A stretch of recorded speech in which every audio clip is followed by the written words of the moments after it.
Thinking fast and slow Daniel kahneman द्वारा लिखी गई एक महत्वपूर्ण पुस्तक है जो मानव मन के दो तरीकों से सोचने के तरीके का विश्लेषण करती है, तेज फास्ट और धीमी स्लो सोच। यह पुस्तक हमें यह समझने में मदद करती है कि कैसे हमारे निर्णय, धारणा और विचार प्रक्रिया प्रभावित होती है। यह पुस्तक न केवल मनोविज्ञान के क्षेत्र में बल्कि अर्थशास्त्र और अन्य सामाजिक विज्ञानों में भी महत्वपूर्ण योगदान देती है।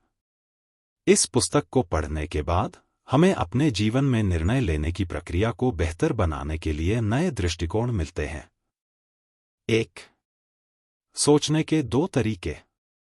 kahneman ने दो प्रकार की सोच को परिभाषित किया है। तेज सोच सिस्टम 1। यह सोच सहज, तात्कालिक और अंतर्ज्ञान पर आधारित होती है। इसमें किसी स्थिति के बारे में तुरंत प्रतिक्रिया देने की क्षमता होती है।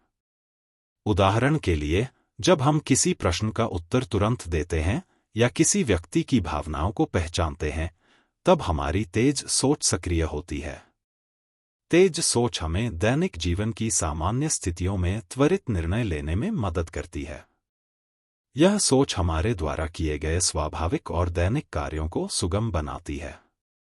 धीमी सोच सिस्टम 2। यह सोच अधिक विचारशील, विश्लेषणात्मक और समय लेने वाली होती है।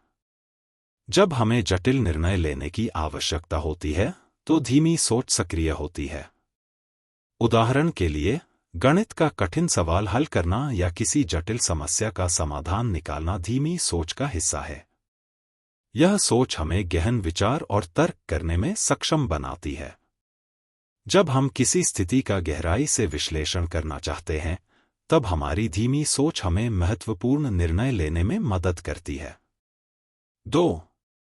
दोनों प्रणालियों का इंटरैक्शन। kahneman ने बताया कि तेज और धीमी सोच एक साथ काम करती हैं। तेज सोच अक्सर हमारी पहली प्रतिक्रिया होती है, जबकि धीमी सोच तब सक्रिय होती है जब हमें अधिक विचार करने की आवश्यकता होती है। यह इंटरैक्शन कई मामलों में हमारे निर्णय लेने की प्रक्रिया को प्रभावित करता है। कभी-कभी हमारी तेज सोच गलत निर्णयों की ओर ले जाती है, जबकि धीमी सोच हमें सही विकल्प चुनने में मदद कर सकती है। 3. पूर्वाग्रह और त्रुटियां। kahneman ने कई प्रकार के पूर्वाग्रहों का वर्णन किया है जो हमारी सोच को प्रभावित करते हैं। 3.1 उपलब्धता पूर्वाग्रह। हम उन चीजों को अधिक महत्वपूर्ण मानते हैं जो आसानी से याद आती हैं। उदाहरण के लिए, अगर हमने हाल ही में किसी विमान दुर्घटना के बारे में सुना है, तो हम उड़ान भरने से डर सकते हैं, भले ही विमान यात्रा स्टैटिस्टिकली सुरक्षित हो। यह पूर्वाग्रह हमारे निर्णय को प्रभावित करता है और हमें वास्तविकता से दूर ले जा सकता है। 3.2 पुष्टि पूर्वाग्रह।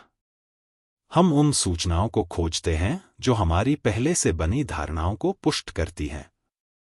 उदाहरण के लिए, अगर किसी को लगता है कि वे एक अच्छा खिलाड़ी हैं, तो वे केवल उन मैचों को याद करेंगे जिनमें उन्होंने अच्छा प्रदर्शन किया।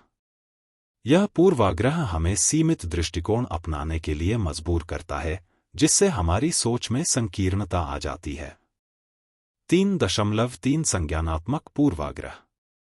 यह तब होता है जब हमारा मस्तिष्क तर्क या लॉजिक को छोड़कर पहले से बनी धारणाओं पर आधारित निर्णय लेता है। उदाहरण के लिए, अगर किसी ने पहले एक खराब अनुभव किया है, तो वे फिर से वही निर्णय नहीं लेना चाहेंगे। यह पूर्वाग्रह हमारे भविष्य के निर्णयों को भी प्रभावित कर सकता है। 4. निर्णय लेने की प्रक्रिया। kahneman ने बताया कि निर्णय लेने की प्रक्रिया में विभिन्न कारक शामिल होते हैं। 4.1 जटिलता। निर्णय जितना जटिल होता है, धीमी सोच उतनी ही सक्रिय होती है। जटिल निर्णय लेने के लिए हमें समय और ध्यान की आवश्यकता होती है, और यह अक्सर हमारी धीमी सोच को सक्रिय करता है। 4.2 अनिश्चितता। जब हमें अनिश्चितता का सामना करना पड़ता है, तो हम तेज सोच पर निर्भर होते हैं। अनिश्चितता हमें तात्कालिक निर्णय लेने के लिए मजबूर करती है, जिससे हमारी सोच में पूर्वाग्रह उत्पन्न होते हैं। 4.3 भावनाएं। हमारी भावनाएं और मनोदशाएं भी निर्णय लेने में महत्वपूर्ण भूमिका निभाती हैं। जब हम भावनात्मक रूप से कमजोर होते हैं तो हमारे निर्णय में भी अस्थिरता आ जाती है। 5. जोखिम और पुरस्कार। कहनमैन ने समझाया कि कैसे लोग जोखिम और पुरस्कार का आकलन करते हैं। 5.1 संभावनाओं की धारणा। हम संभावनाओं को सही तरीके से समझ नहीं पाते और कभी-कभी हम जो जोखिम लेते हैं उसका सही मूल्यांकन नहीं कर पाते। यह धारणा हमारे निर्णय लेने की प्रक्रिया को गलत दिशा में ले जा सकती है। 5.2 नुकसान से बचने की प्रवृत्ति। हम नुकसान से अधिक डरते हैं बनिस्बत समान लाभ के। यह नुकसान से बचने की प्रवृत्ति हमारी निर्णय लेने की प्रक्रिया को प्रभावित करती है। हम नुकसान के प्रति अधिक संवेदनशील होते हैं और अक्सर नुकसान को टालने के लिए निर्णय लेते हैं जो हमारे भविष्य के लाभ को प्रभावित कर सकता है। 6. व्यवहारिक अर्थशास्त्र।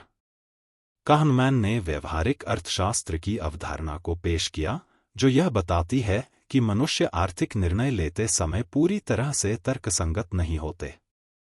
6.1 विकल्पों की तुलना। हम विकल्पों की तुलना करते समय पूर्वाग्रहों और भावनाओं से प्रभावित होते हैं। विकल्पों के बीच चयन करते समय हम अक्सर उन चीजों को प्राथमिकता देते हैं जो हमारे लिए अधिक आकर्षक होती हैं, भले ही वे तर्कसंगत रूप से बेहतर न हों। 6.2 सामाजिक प्रभाव। हमारे निर्णय सामाजिक कारकों से भी प्रभावित होते हैं। उदाहरण के लिए, यदि हमारा सामाजिक समूह किसी विशेष निर्णय का समर्थन करता है तो हम उस निर्णय को अपनाने की संभावना अधिक रखते हैं। 7. प्रबंधन और नेतृत्व। कहनमैन ने बताया कि प्रबंधन और नेतृत्व में इन सिद्धांतों का उपयोग कैसे किया जा सकता है। 7.1 निर्णय लेने की प्रक्रिया को सुधारना। संगठनों को यह समझना चाहिए कि उनके कर्मचारी किस प्रकार निर्णय लेते हैं और उन्हें बेहतर बनाने के लिए क्या किया जा सकता है। कर्मचारियों को निर्णय लेने की प्रक्रिया में शामिल करना और उन्हें सही जानकारी प्रदान करना महत्वपूर्ण है। 7.2 मानसिकता का विकास। प्रबंधन को कर्मचारियों के मानसिकता को विकसित करने की दिशा में काम करना चाहिए ताकि वे बेहतर निर्णय ले सकें। एक सकारात्मक मानसिकता और जोखिम लेने की प्रवृत्ति को बढ़ावा देने से संगठन की सफलता में सुधार हो सकता है। 8. अंतर्दृष्टि। कहनमैन ने अंतर्दृष्टि दी है कि हम अपने निर्णय लेने की क्षमताओं को सुधार सकते हैं। आत्मनियंत्रण। बेहतर निर्णय लेने के लिए आत्मनियंत्रण आवश्यक है। हमें अपनी भावनाओं और तात्कालिक इच्छाओं को समझकर, सोच समझकर निर्णय लेने की आदत डालनी चाहिए। सोचने का समय। सोचने के लिए समय निकालना और जानकारी को सही तरीके से समझना महत्वपूर्ण है। हमें तुरंत प्रतिक्रिया देने के बजाय थोड़ी देर रुककर सोचना चाहिए ताकि हम अपने निर्णय को अधिक तर्कसंगत बना सकें। शिक्षा और सुधार।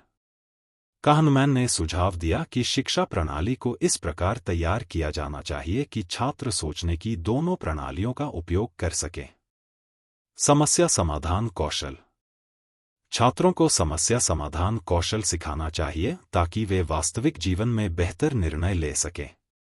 यह शिक्षा केवल शैक्षणिक क्षेत्र तक सीमित नहीं रहनी चाहिए, बल्कि व्यक्तिगत विकास को भी शामिल करना चाहिए। चिंतनशीलता। छात्रों को चिंतनशीलता की प्रथा को अपनाना चाहिए, जिससे वे अपने निर्णयों के परिणामों को समझ सकें। चिंतनशीलता से छात्रों को अपनी सोच की प्रक्रिया पर ध्यान केंद्रित करने में मदद मिलती है।